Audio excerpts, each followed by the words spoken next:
ஜெம்பக்தி நேயர்களுக்கு அன்பான வணக்கம். இன்று நாம் பார்க்க உள்ளது அஷ்டம சனியின் பிடியில் இருப்பவர்களும் ஏழரை சனியில் பிடியில் இருப்பவர்களும் அந்த தாக்கத்தில் இருந்து சிறிது இன்பத்தில் ஆழ்ந்து இருக்க என்ன செய்யலாம் என்பதை பற்றி சுருக்கமாக காண்போம். தெளிவு குருவின் திருமேனி காண்டல், தெளிவு குருவின் திருநாமம் செப்பல், தெளிவு குருவின் திருவார்த்தை கேட்டல், தெளிவு குரு சிந்தித்தல் தானே. சிவாய நம. திருச்சிற்றம்பலம்.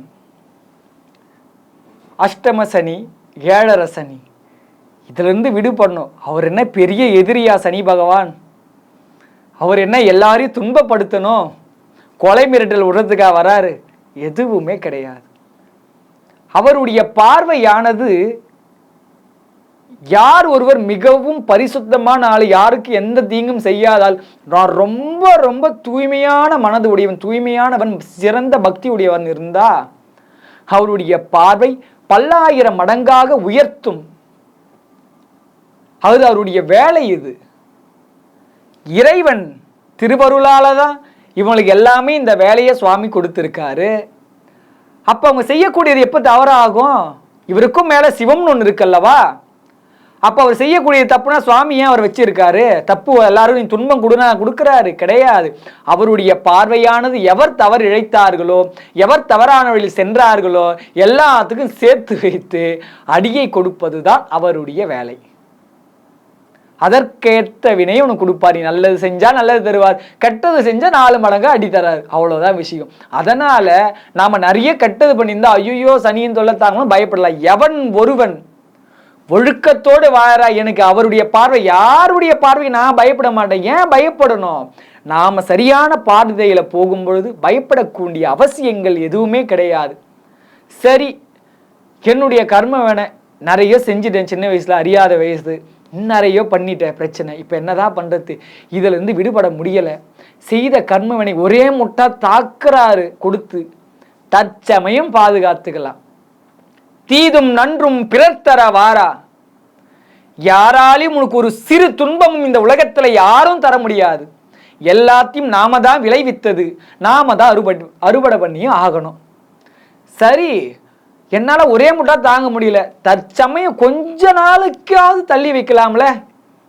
ஒரே முட்டா துன்பத்தையே அனுபவிக்க முடியல, கொஞ்சமாவது சந்தோஷமா ரிலாக்ஸ் பண்ணிட்டு வரலாம்ல. அந்த ரிலாக்ஸ் பண்றதுக்கான வழி மட்டும்தான் சொல்ல முடியும். ஏன்னா நிலையாக என்னால் கர்ம வினையிலிருந்து வெளியே வர முடியும், வரவே முடியாது. என்ன செய்தமோ அதை அனுபவித்து தான் ஆகணும். சிவ வழிபாட்டில் ஆழமா இருக்கும் பொழுது அதை ஏற்றுக்கக்கூடிய மனப்பக்குவம் இறைவன் தருவார். தவிர அந்த வினையெல்லாமே நீ அனுபவிக்காமையே வந்துடலானா கண்டிப்பா வர முடியாது. பெரும் பெரும் ஞானிகள் எல்லாமே தன்னுடைய கர்ம வினை அனுபவித்து தான் வந்தாங்க.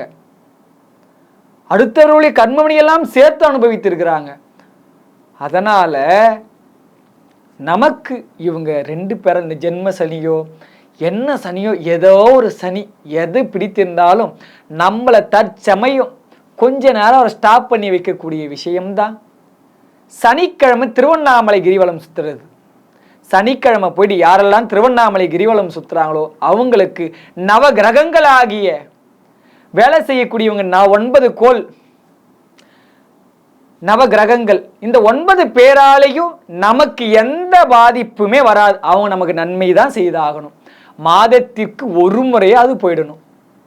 மாதத்திற்கு ஒரு முறை போனாலே அந்த அளவுக்கு பாதிப்பு வராது. அப்போ அங்கே போயிட்டாலே நம்ம பண்ண வினையெல்லாம் அப்படியே 2 வருஷத்துக்கு இப்படியே போனா, இல்லை ஒரு 7 வருஷத்துக்கு வெளியே போனாலும் விடுபடுவோம்னா கிடையாது தான். ஒரு அளவுக்கு தாக்கு பிடிக்கக்கூடிய அளவுக்கு மனப்பக்குவம் கிடைக்கும், அதை ஏற்றுக்கக்கூடிய விஷயம் கிடைக்கும். ஓரளவுக்கு 50% நீங்கள் தினமும் அடி வாங்குறீங்கன்னா 25% வச்சிருப்பாரு. மீதி 25% வெயிட்டிங் லிஸ்ட்ல இருக்கும் தான் தவிர உன்னை அடி வாங்காமலாம் விட மாட்டார் சுவாமி. கொஞ்ச நாள் வெயிட்டிங் லிஸ்ட்ல வச்சுட்டு 25% குறைச்சிட்டு வரலாம். ஆனா வினையானது கண்டிப்பாக நாம் சேமித்து வைத்தது அத்தனையும் நாமே தான் அனுபவித்தாகணும். அதெல்லாம் மாற்றுக்கருத்து கிடையாது. ரொம்ப துன்பம் என்னால் முடியல, இதுல கொஞ்சமாவது வெளியே வரணும்னா இப்படி செய்தா வெளியே வரலாம். முழுமையான சிவனடியார்களாக இருந்தால் மட்டுமே இந்த கோள்களால் எந்த பாதிப்பு வராது. அப்ப சிவன் அடியாரா இருந்தா அப்ப இந்த கோள்களால வராதுன்னா அந்த சிவன் அடியார்ன்றதுக்கே பெரிய தகுதி இருக்கு. மிகவும் தூய்மையானவர்கள், உள்ளத்துல சிவ சிந்தனை ஆழ்ந்து இருக்கக்கூடியவர்கள், இதெல்லாம் இருக்கும்போது நம்மளுடைய கர்மனை எப்பயே அழிந்து போயிருக்கும். இதுக்கப்புறம் எந்த கோள்கள் பார்த்து எதுவும் அவங்களுக்கு பயன் கிடையாது. ஏன்னா எந்த பாருமே அவங்களை எதுவும் செய்ய போறது கிடையாது. அதனால அடியார்களுக்கு ரொம்ப நல்லது. ஏன்னா எல்லாருமே நிறைய இந்த ஞான சம்பந்தர் பாடிய பாடல் பதிகத்தை பாடினா கோளால் நம்மளுக்கு பாதிப்பு வராது. கோளறு பதிகம், இதை பதிகத்தை பாடினா நம்மளுக்கு எந்த பாதிப்பு வராது அப்படின்னு நிறைய பேர் பாடக்கூடிய இருக்கிறாங்க. ஆழமான சிவ சிந்தனை உடையோர்கள், ஆழமான பக்தி உடையவர்கள், அன்பு உடையோர்கள், அவங்களுக்கு அடியார்களுக்கு நல்ல நல்லன்றாரு. அவர் எல்லாருக்கும் மென்ஷன் பண்ணவே இல்லை, அடியாருன்னு மென்ஷன் பண்ணிட்டார் தெளிவா. அடியார்னாலே எப்படி இருப்பாங்கன்னு உங்களுக்கு தெரியும். மெய்யான அன்பு, சிவம் மட்டுமே போதும், வாழ்க்கைன்னு வாழக்கூடியவர்கள் தான் அடியார்கள். அப்படி இருக்கக்கூடியவர்கள் எந்த கோள்களினுடைய பார்வை என்ன ஆக போகுது, யாரால என்ன பண்ண முடியும், அவங்களை எதையுமே அசைக்க முடியாது. சுவாமியினுடைய திருவடியில் இருக்கக்கூடியவர்கள் அவங்களால எதையுமே பண்ண முடியாது. அடியார் எதையும் செய்ய முடியாது. அவங்களும் நல்லத்தான் நடக்கும்ட்டு அவர் வாக்கு கொடுத்துட்டு போயிட்டாரு. ஆனா அந்த பதிகத்தை பாடும் பொழுது பக்தர்களுக்கோ சாதாரணமா இருக்கக்கூடியவர்கள் அந்த பாடுனா ஓரளவுக்கு குறையும் தான் தவிர வரவே வராதுன்னா கண்டிப்பா வரும். நீங்க வேணா பாடுங்க, வராம இருக்குதான்னு பாருங்க, கண்டிப்பா வரும். அடியாரா இருப்பவர்களுக்கு வராது, அடியார் அல்லாதவருக்கு எல்லாருக்குமே கண்டிப்பா வரும். அதனால் இந்த 7.5 சனியோ ஜென்ம சனியோ அஷ்டம சனியோ எந்த சனியாக இருந்தாலும் தற்சமயம் நம்மை பாதுகாத்து கொள்ள சனிக்கிழமை அண்ணாமலையார் திருவண்ணாமலையை மலைவளம் நம்ம வந்தோமோ கண்டிப்பா விடுபடலாம். ஏன்னா அருணாச்சலபுரம் தான் சொல்லியிருப்பாங்க, சனிக்கிழமை யாரு கிரிவலம் வராங்களோ அவங்களுக்கு இந்த கோள்களால எந்த பிரச்சனையும் வராதுன்னு சொல்லி அந்த சரித்திரத்துல இடம் பெற்றிருக்குது. அதனால் நாம நம்ம வாழ்க்கையில ஓரளவுக்கு பிரச்சனையை ஸ்டாப் பண்ணி வைக்கணும்னு நினைச்சா நீங்க இதை செய்து பார்க்கலாம். நான் கற்றது கை மண்ணளவு, கல்லாதது உலகளவு என்பதை கூறி விடைபெறுகின்றேன். திருச்சிற்றம்பலம்.